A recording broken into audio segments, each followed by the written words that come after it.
Hi, I'm McCormack. Welcome to Fire Engineering's Training Minutes. In this segment, we're going to replace a standpipe riser with supply hose. A lot of fire departments use 1.75" hose lines in high-rise off a gated Y. If the standpipe riser is out of service, they're going to need a supply line. We're going to use a 2.5" supply line for this evolution. What the department also needs is to have that hose bundled on the apparatus, so in case this does happen, it can be carried up to the floor below the fire, put out the window to the pumper, and we're back in business rapidly. As you can see, we have a gated Y with an attack line of 1.75". It's going to be supplied by a 2.5". Once we make this connection, we're back in business. Now all we have to do is put the hose over the railing, down to the pumper, and call for water. This is extremely important. At a high-rise building, your standpipe is your primary water supply. If that should fail, you have to have a plan B.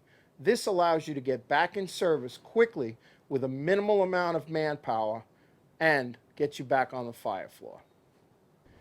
When you recreate your standpipe riser with your larger size hose, you want to be able to put it out the window or the railing of a balcony slowly.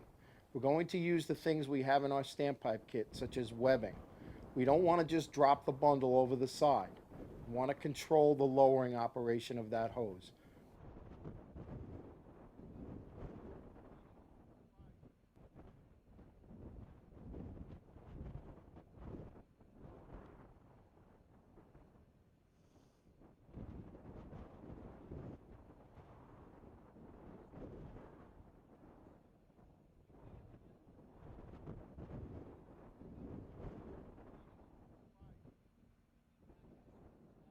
When a standpipe riser is out of service, you need a backup plan.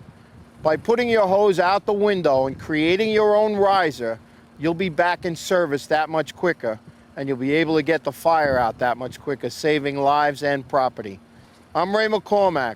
Join us again for another Fire Engineering Training Minute.